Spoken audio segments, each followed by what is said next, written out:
Buenos días. Ahora sí, muy bien. Hermanos, celebramos el día 19, el aniversario de nuestra iglesia, porque el 17 de febrero del año 2008 comenzamos, con la ayuda del Señor, lo que hoy vemos. Con la ayuda del Señor comenzamos a plantar la semilla del Evangelio en esta zona y el Señor ha sido fiel. Como hemos cantado, nosotros queremos celebrar la bondad de Dios y eso es el motivo de nuestra reunión. Así que si tú quieres celebrarla, si tú quieres juntarte a nosotros para celebrar que el Señor ha sido bueno todos los días de tu vida, eso es una buena oportunidad. El día 19, en Manantiales de Vida, tenemos planeado hacerlo. Si no es allí, lo haremos aquí, pero celebrarlo, lo vamos a celebrar, porque la fidelidad del Señor es algo que se debe celebrar todos los días. Muy bien, dicho lo cual, Santiago capítulo 4, versículo 13. Estamos en el penúltimo estudio de Santiago. La semana que viene terminaremos con esta preciosa carta. Santiago capítulo 4, versículo 13. Hoy vamos a hacer una de esas cosas que se mezclan, porque vamos a ver desde el capítulo 4, versículo 13, al capítulo 5, versículo 6. Podéis ir viendo por ahí la palabra del Señor. Fijaos qué interesante. Esta semana leí una noticia que ya empieza a ser un poco preocupante. Una cantante muy famosa, muy famosa, que este verano pasado decía que estaba despechada y alocada, dijo en sus redes sociales que eso de hablar por teléfono a ella ya no le hacía gracia. Que entendía que hablar por teléfono es invasivo. Que no soportaba hablar por teléfono porque se sentía que estaban invadiendo su intimidad personal. Hermanos, lo que dijo esa chica no es una tontería. Está ocurriendo. Está pasando. Nos estamos acostumbrando a hablarnos a través de las letras de un texto. Y ya no soportamos que alguien nos hable. Ya no soportamos una conversación. Los jóvenes ni siquiera pueden mirar a la cara a una persona que está intentando comunicarse con ellos. Algunos agachan la cabeza porque no soportan la palabra, no soportan la conversación, prefieren la letra, prefieren el texto. Muchas personas así lo están manifestando. Y me llamó la atención que ella así públicamente le dijese que solo le coge el teléfono a unas 4 personas, a nadie más.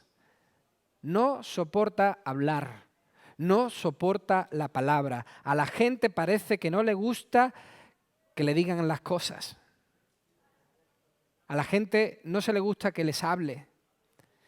Pues bien, hermanos, esta iglesia a la que Santiago les está escribiendo tenía muchos problemas. Era una iglesia con dificultades.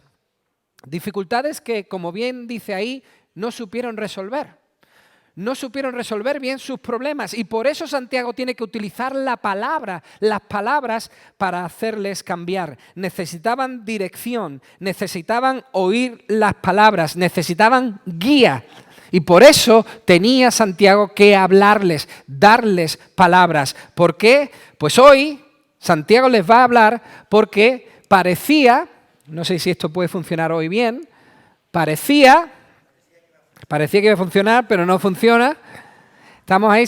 ¿Sí? Ahí. Parecían ser creyentes, personas que creían en el Señor, pero en realidad actuaban como ateos. Decían ser cristianos, pero actuaban como si no conociesen al Señor. Ese es el problema que vemos hoy en nuestro texto. Yo os invito a que leáis conmigo desde el versículo 13 hasta el capítulo 5, versículo 6. Dice Santiago, vamos ahora, los que decís, hoy y mañana iremos a tal ciudad. Estaremos allá un año, negociaremos y ganaremos. Cuando no sabéis lo que será mañana. Pues, ¿qué es vuestra vida? Ciertamente es neblina que se aparece por un poco de tiempo y luego se desvanece. En lugar de lo cual, en vez de decir lo que decís en el versículo 13, deberíais decir, si el Señor quiere, viviremos y haremos esto o aquello. Pero ahora os jactáis en vuestras soberbias. Toda jactancia semejante es mala. El que sabe hacer lo bueno y no lo hace, comete pecado. Vamos ahora, ricos, llorad y aullad por vuestras miserias que os vendrán. Vuestras riquezas están podridas y vuestras ropas comidas de polilla. Vuestro oro y plata están enmohecidos y su moho testificará contra vosotros y devorará del todo vuestros cuerpos como fuego. Habéis acumulado tesoros para los días finales. El jornal de los obreros que han cosechado vuestras tierras, el cual por engaño no les habéis pagado, o no les ha sido pagado por vosotros, clama, y los clamores de los que habían segado han llegado a los oídos atentos del Señor de los ejércitos. Habéis vivido en deleites sobre la tierra y sido libertinos. Habéis engordado vuestros corazones como en día de matanza. Habéis condenado y dado muerte al justo sin que él os haga resistencia. Señor, queremos pedirte que tú derrames tu bendición sobre este estudio. Oramos, Señor, para que tu palabra hoy nuevamente cumpla la obra en nuestras vidas. Celebramos tu fidelidad y queremos pedirte que tu fidelidad nos acompañe en este estudio. Que nuevamente, Señor, tú cumplas tus promesas a través de tu palabra. Sabemos que tu palabra es viva y es eficaz. Y te ruego que esa palabra que necesitamos oír pueda hacer la obra en cada uno de nuestros corazones. Tú sabes quiénes somos, tú sabes cómo estamos, tú sabes lo que necesitamos oír. Por eso, por tu Espíritu Santo, en esta mañana, tócanos. Queremos seguir adorándote, poniendo nuestra atención a tus palabras. No queremos resistir las palabras, sino queremos aceptarlas. Te lo ruego, Señor, en el nombre de Jesús. Amén. Amén. Como en toda la carta, hermanos, como en todo lo que hemos visto en Santiago, el discurso tiene doble dirección. Sí, tiene dos grupos receptores. Santiago ha venido escribiendo a los pobres y a los ricos, queriendo conciliar entre ambos, queriendo poner paz entre ambos. Santiago está en medio como un intermediario pacificador, o incluso podríamos decir que está ahí como sindicalista, está ahí preocupado por la situación de los obreros, de los trabajadores, y es que Santiago era un hombre que se preocupaba mucho por las causas sociales, estaba muy preocupado por los pobres. Santiago en su vida dio testimonio de ser un cristiano que se preocupaba por aquellos que sufrían injusticias sociales, pues está ahí en medio como pacificador, como sindicalista para intentar ayudar a estos hermanos a resolver sus problemas y sus diferencias. Otra vez habla directamente Santiago a aquellos que no tenían, pero querían tener, esto es, los pobres, y a aquellos que tenían, pero no compartían, eran egoístas, esto es, los ricos. Y les dice a los dos algo muy interesante, versículo 13 del capítulo 4 y versículo 1 del capítulo 5. Les dice, vamos ahora. Vea, más de uno ha levantado la cabeza cuando he hecho eso. Vamos ahora. Lo que Santiago está diciendo en realidad, pensad en esto. Meditemos un poco en esto. Recapacitemos un poco. Hagamos un análisis de lo que está ocurriendo entre vosotros, de la situación tan seria que está ocurriendo entre vosotros y veréis, os daréis cuenta que estáis equivocados. Por eso esa frase al comienzo del capítulo 13 y también del capítulo 1. Vamos ahora, meditemos, pensemos. Los primeros, capítulo 4, versículo 13 al versículo 17, los primeros creyeron dominar el tiempo. Dominar, controlar los momentos. Eligieron dónde ir, cuándo ir y cómo hacerlo. Planificaron como si todo el poder estuviese en sus manos. Yo de pequeño, donde ni siquiera existían canales de televisión de dibujos animados, existía una cadena, después llegó una segunda cadena, veía unos dibujos a una hora concreta de un personaje que se llamaba He-Man, a lo mejor alguno de vosotros lo conocéis, y su frase famosa, ¿cuál era? Yo tengo el poder, decía He-Man. Estos son He-Man. Estos están diciendo, yo tengo el poder, yo tengo el control. Con soberbia hablaban, sin creer que pudiesen tener limitaciones, pensando que nadie les podía frenar en la vida, Fijaos, planificaron el tiempo, hoy y mañana. Planificaron el lugar de los negocios, tal ciudad. Planificaron la duración estimada, 1 año. Y planificaron la meta, negociaremos y ganaremos. Todo controlado. Y la verdad es que suena muy bien, ¿eh? Suena perfecto. Entonces, Iván, ¿qué problema hay en ello? Si suena tan bien, tan preparado, tan estudiado, ¿qué problema hay? ¿Acaso está mal planificar? Si esta mañana yo hubiese planificado mejor la Santa Cena, todos hubiesen tomado del vino. ¿Planificar está mal? No, por supuesto que no, en absoluto. Cualquiera que quiera emprender debe preparar. Cualquiera que deba emprender un proyecto debe planear. De hecho, el propio Señor Jesús aconseja en Lucas capítulo 14 que así se haga. El Señor dice que eso es lo que tiene que hacer una persona que planea. Lucas 14, 28. ¿Quién de vosotros, queriendo edificar una torre, no se sienta primero y calcula los gastos, a ver si tiene todo lo que necesita para acabarla? Cualquiera de vosotros que quiera edificar una torre tiene que ponerse a planear los gastos, los materiales, las personas con las que puede contar. Y continúa Jesús en Lucas 14, ahora en el versículo 31, y dice: ¿o qué rey, al marchar a la guerra contra otro rey, no se sienta primero y considera, planea, si puede hacer frente con 10.000 al que viene contra él con 20.000? El que vaya a la batalla tiene que pensar si se puede enfrentar con el enemigo que le viene. Por lo tanto, Santiago no está condenando la planificación. Santiago no está diciendo que planificar, proyectar, sea algo malo. No.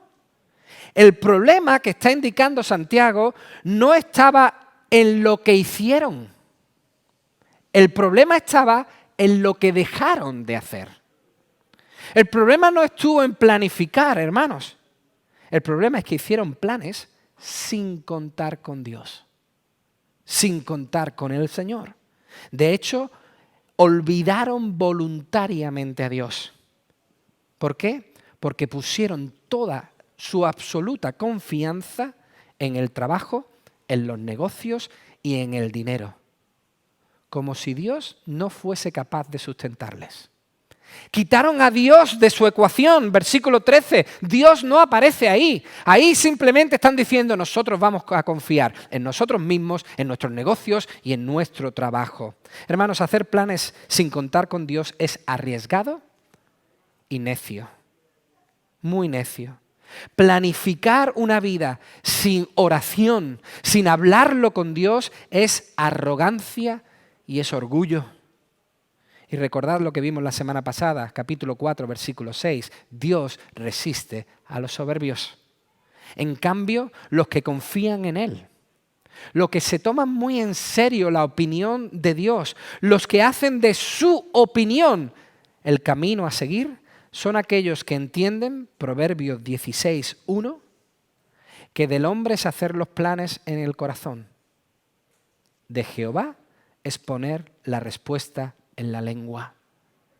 Esos son los que entienden lo que dice Proverbios 16, 9. El corazón del hombre se propone un camino, pero Jehová endereza sus pasos. ¿No es lo que decimos aquí? ¿No es lo que dice el famoso, cómo dice el famoso proverbio andaluz, ese refrán? El hombre propone, pero Dios dispone. Esa es la realidad. La persona que considera a Dios, habla con Él, le pregunta, le tiene en cuenta.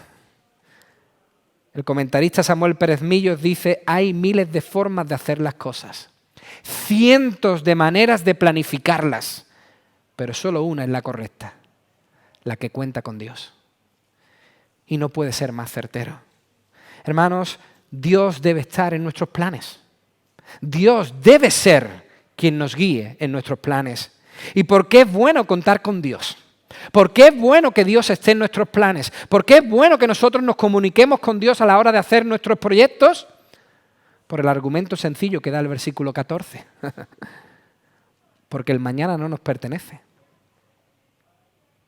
Porque el mañana no es nuestro. le pertenece a Dios. Hermanos, el mañana no lo controlamos. Nadie lo controla. Ellos estaban contando que tenían un año. Ellos estaban contando como si un año entero fuese suyo. Y eso se llama autosuficiencia. Hermanos, no sé si os habéis dado cuenta ya. No sé si sois conscientes aún. No sé si ya lo sabéis, pero dejadme deciros que la vida humana es muy frágil. Las personas somos muy frágiles. La vida es muy poca cosa. Santiago dice, versículo 14, que es como una niebla. Así es nuestra vida, como la niebla. En la eternidad nuestra vida es nada, como una niebla de estas que aparecen aquí en el Rincón de la Victoria, ¿verdad? En verano, que se pone todo con una niebla cubriendo todo el pueblo y de repente sale el sol, ¡bum! Adiós la niebla. La vida es frágil como un vapor. El pastor inglés Charles Spurgeon dijo algo muy interesante. Los hombres se han asfixiado con una pepita de uva. Han muerto bajo una teja caída del techo. Han sido envenenados con una gota o arrastrados al vacío por un soplo de aire. Cosas tan pequeñas son capaces de matar al rey más grande. Los seres humanos somos frágiles, débiles. Mi amigo, mi hermano, vivimos y existimos solo bajo el permiso de Dios. No somos nada. Si vivimos y estamos aquí es porque Dios ha dado permiso. La Biblia dice en Hechos 17:28, en Él vivimos, nos movemos y somos. Hermanos, la vida brilla por un tiempo. Las cosas no van a ser eternas, no lo van a ser. Creemos que las cosas van a durar para siempre y que el poder está en nuestras manos. Creemos que tenemos el control absoluto sobre los tiempos y no somos conscientes que el presente y el futuro le pertenecen a Dios y no a nosotros. Hermanos, si ni siquiera somos capaces de garantizar lo que nos va a pasar en el próximo minuto, no sabemos si vamos a llegar al pollo asado con patatas de esta tarde. No tenemos el control y la seguridad de que eso vaya a ocurrir sí o sí. Lo siento que no he podido poner la lectura, pero lo siguiente es lo que quiero compartir. Hermanos, Santiago no está diciendo que tiremos los planes a la basura, sino que nunca apartemos a Dios de ellos. Santiago no nos está diciendo que no planifiquemos, sino que planifiquemos bajo la dirección de Dios, con la ayuda de Dios, que involucremos a Dios en nuestras vidas. Nuestro presente y nuestro futuro lo podemos mirar solo de dos formas. Lo que hoy vivimos y lo que vamos a vivir mañana solo se ve de dos maneras, o con fe o con arrogancia. La respuesta depende de la motivación de nuestro corazón. ¿Quiero glorificar a Dios con mi trabajo, con mis recursos, con mi mayordomía? Entonces es que estoy queriendo vivir por fe. ¿Quiero simplemente tener estabilidad económica, negocios, trabajo? ¿Quiero que esa sea mi única meta en la vida? ¿Sin contar con Dios? Entonces estoy viviendo con arrogancia. Mi amigo, la vida no consiste en hacer lo que uno quiere, sino en hacer lo que Dios quiere. Esa es la vida que cumple el propósito por el cual ha nacido y ha sido creada. Ese es el propósito de vivir. Esa debe ser nuestra meta en la vida, como dice el versículo 15. Santiago anima a que hagamos las cosas como el Señor quiere, como para el Señor. Esa frase que dice el versículo 15, si el Señor quiere, en realidad quiere decir que nosotros reconocemos que su voluntad debe ser prioritaria para nosotros. Cuando una persona dice, si Dios quiere, lo que en realidad, sabiéndolo o sin saberlo, está diciendo es que reconoce que se hará la voluntad del Señor en su vida. Así debemos vivir, sabiendo que su voluntad debe ser la prioridad para nosotros, buscando su dirección y su guía. Piénsalo bien. A vosotros también os digo hoy, vamos ahora, meditemos un poco, hermanos, en estas palabras. Solo si Dios nos conserva, podremos llevar a cabo nuestros proyectos. Podremos ir el lunes a trabajar.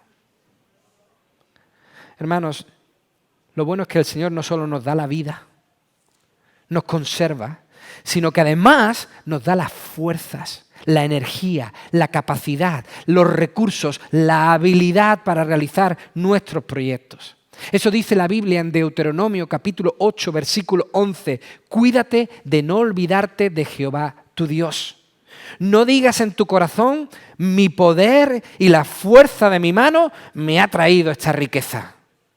Sino acuérdate de Jehová tu Dios, porque Él es quien te da el poder para adquirir las riquezas. Hermanos, no solamente el Señor nos conserva, no solamente el Señor nos protege, no solo el Señor nos da salud para que el lunes vayamos a trabajar, sino que cuando nos ponemos el lunes a trabajar, Él nos da la fuerza, la habilidad, la capacidad, los recursos. Hermanos, el trabajo viene de Dios y la habilidad para hacerlo también. Debemos reconocer, saber bien que, Salmo capítulo 31, versículo 15, en su mano están mis tiempos. Somos frágiles, necesitamos al Señor, necesitamos de Él.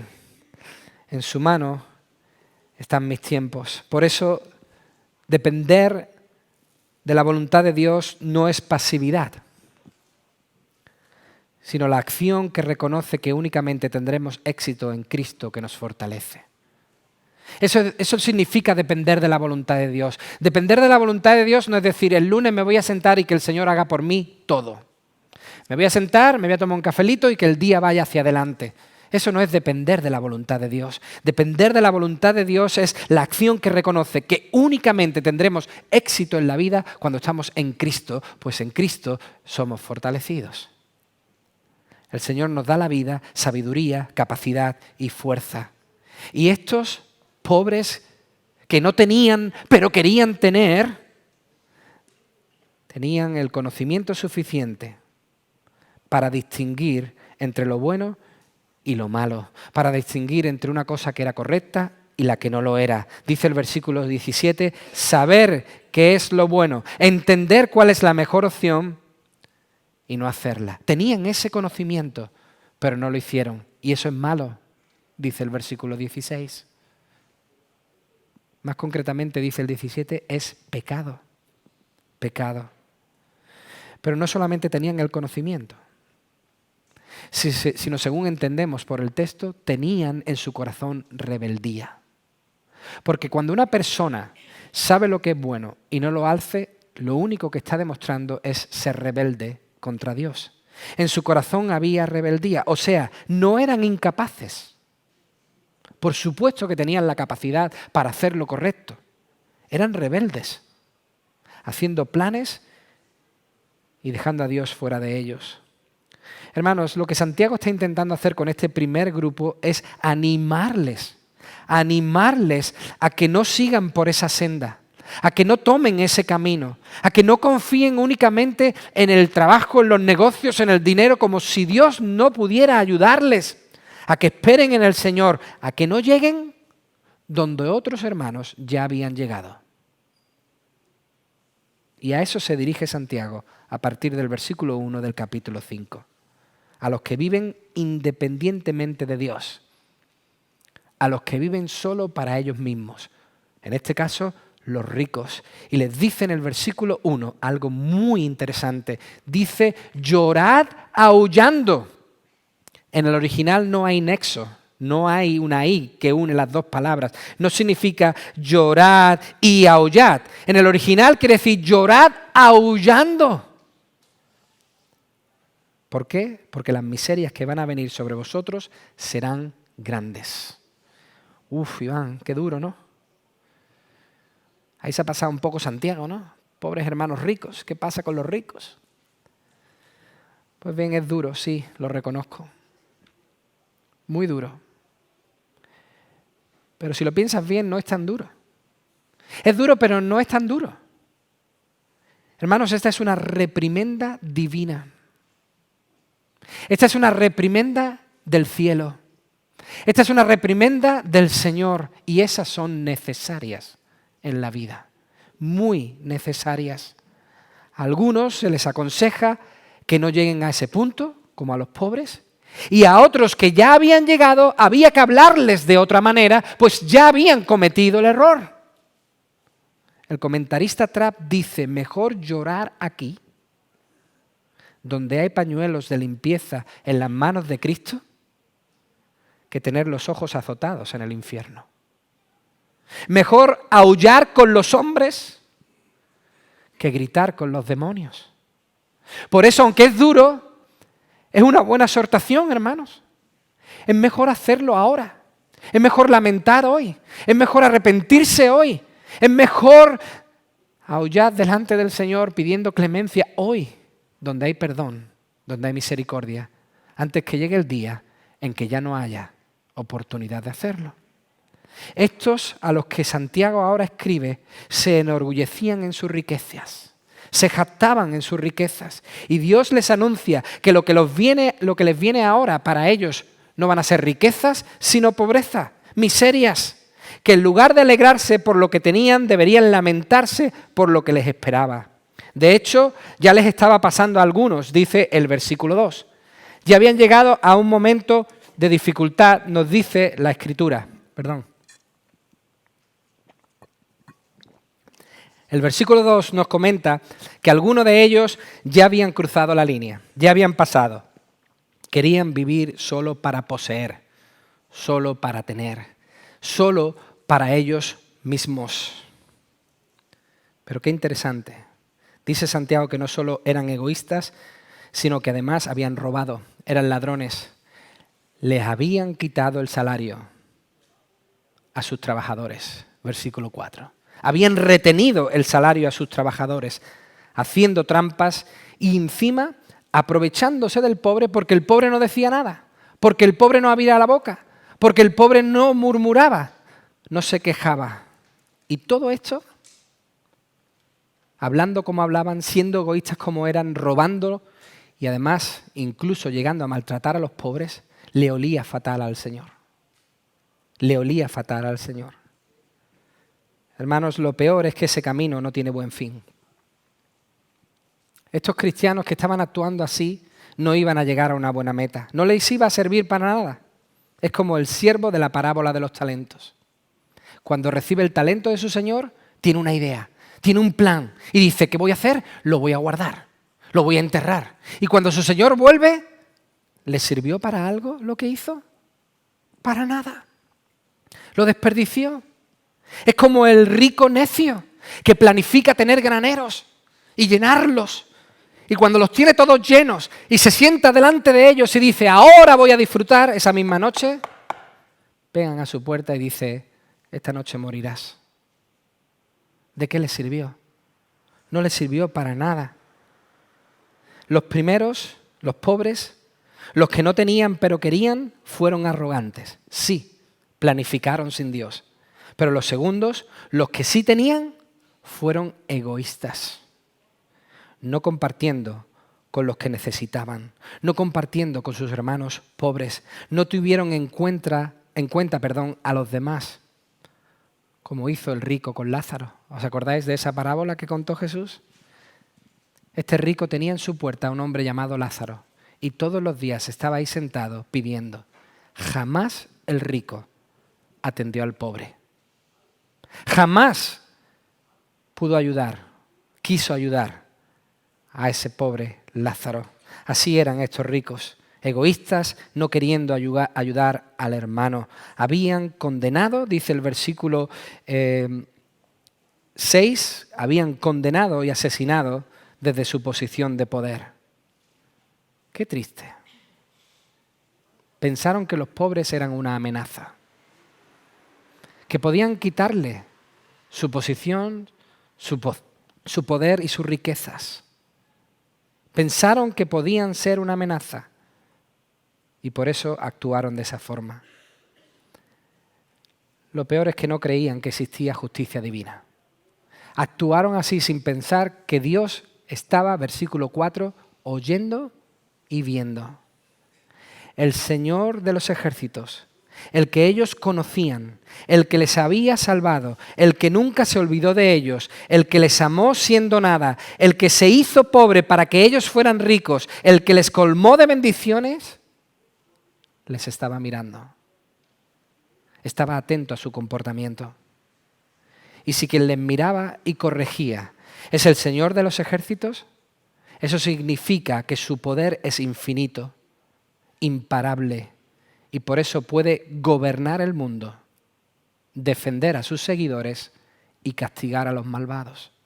Eso vemos en el texto precioso que hemos leído esta mañana de Apocalipsis capítulo 5. ¿Quién puede abrir el sello? Nadie podía. Ni siquiera podían mirarlo. Solo uno puede. El Señor de los ejércitos.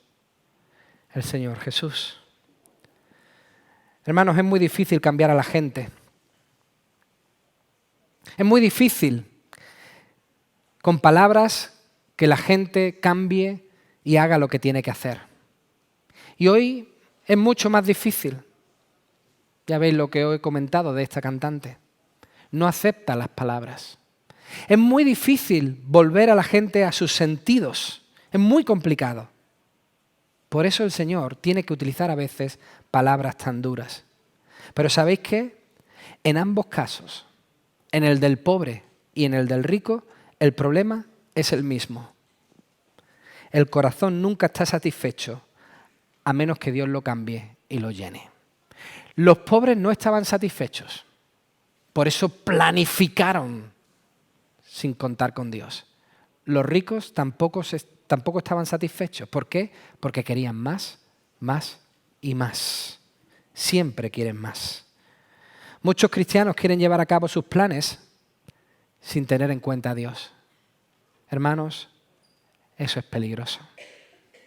No es de extrañar a veces ver cómo hermanos nuestros fracasan en sus quehaceres, porque planifican sin Dios. También existen creyentes que en sus negocios, en sus trabajos, no tienen ningún tipo de ética divina. No tienen ningún tipo de ética. Hacen trampas, hacen cosas que no agradan a Dios y lo peor es que lo saben.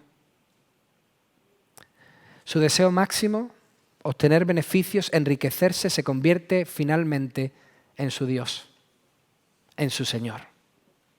Por eso las preguntas para nosotros hoy son directas. ¿Cómo es nuestra mayordomía? ¿Cómo estamos manejando nuestros proyectos, nuestros recursos? ¿Cómo estamos manejando nuestros negocios, nuestros planes? ¿Cómo planificamos nuestra vida? ¿Está Dios en medio de nuestros planes? ¿Cuál es el fin que buscamos con nuestros proyectos? ¿Cuál es el fin que buscamos en nuestra vida? ¿Confiamos más en Dios de lo que confiamos en nuestro futuro? Hermanos, no podemos ir por la vida como si fuéramos ateos. Si tú eres de Cristo, no puedes ir por la vida como si fueras ateo, como si no hubiese nadie ahí arriba.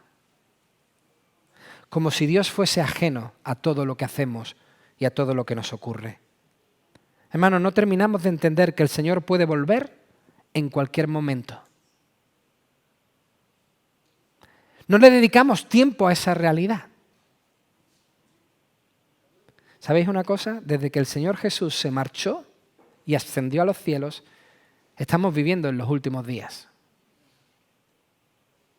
Y el Señor puede volver en cualquier momento. El Señor volverá y buscará los talentos.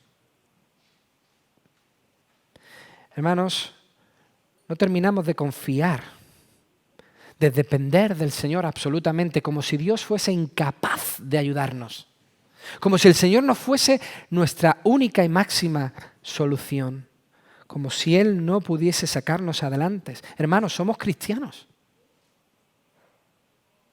No somos ateos, somos cristianos. Confiemos en el Señor. Fijaos, Jesús dijo en Mateo 28, 18, toda potestad me es dada. Eso dijo Jesús, toda potestad me es dada. ¿Qué quiso decir? Todo el poder, toda la autoridad es mía, de nadie más. Yo tengo todo el poder, yo tengo toda la autoridad, dijo Jesús. Yo tengo toda la potestad. ¿Eso qué significa? Que Jesús dice y el universo entero obedece. Eso significa. Él dijo, hágase la luz, y la luz se hizo. Que se abra el mar, y el mar se abrió. Que se pare el sol, y el sol se frenó. Le dijo al burro que hablara, y el burro habló. Le dijo al gusano que se comiera la calabacera, y el gusano se la comió. Le dijo a los peces que se subieran a la red, y los peces se subieron a la red. Le dijo a la tempestad, cálmate, y la tempestad se calmó. Le dijo a los demonios, salid de ahí, y los demonios salieron. Le dijo a Lázaro, vuelve a la vida, y Lázaro resucitó. Toda potestad, toda autoridad, todo poder es del Señor. Jesús habla y todo el mundo oye. Todo el mundo obedece. Por lo tanto, debemos confiar en sus palabras. Debemos, de hecho, agarrarnos a sus palabras y sus consejos. Él es fiable y su palabra también lo es. Hermanos, Jesús está sentado en el trono. No hay otro sentado en el trono. Hemos leído Apocalipsis capítulo 5. Apocalipsis lo escribe un hombre que fue encerrado en una isla. Y había mar por todos lados. No podía escapar, no había salida, no había puerta, ni a derecha, ni a izquierda, ni arriba, abajo. Donde fuese estaba encerrado, no había salida. Estaba perdido, encerrado, encarcelado, apresado. No había salida. Pero el Señor en su misericordia le concede a Juan una visión. ¿Y qué ve Juan en la visión? Juan ve la realidad. ¿Y cuál es la realidad? Que el Señor está sentado en el trono. Hermanos, confiemos en las palabras del Señor. Confiemos en la dirección que Él nos ha dado. Hagamos caso y planifiquemos con Él. Démosle el lugar que le pertenece en nuestra vida, en nuestros trabajos, en nuestros negocios. Acordémonos de aquellos que no tienen. No pensemos únicamente en nosotros.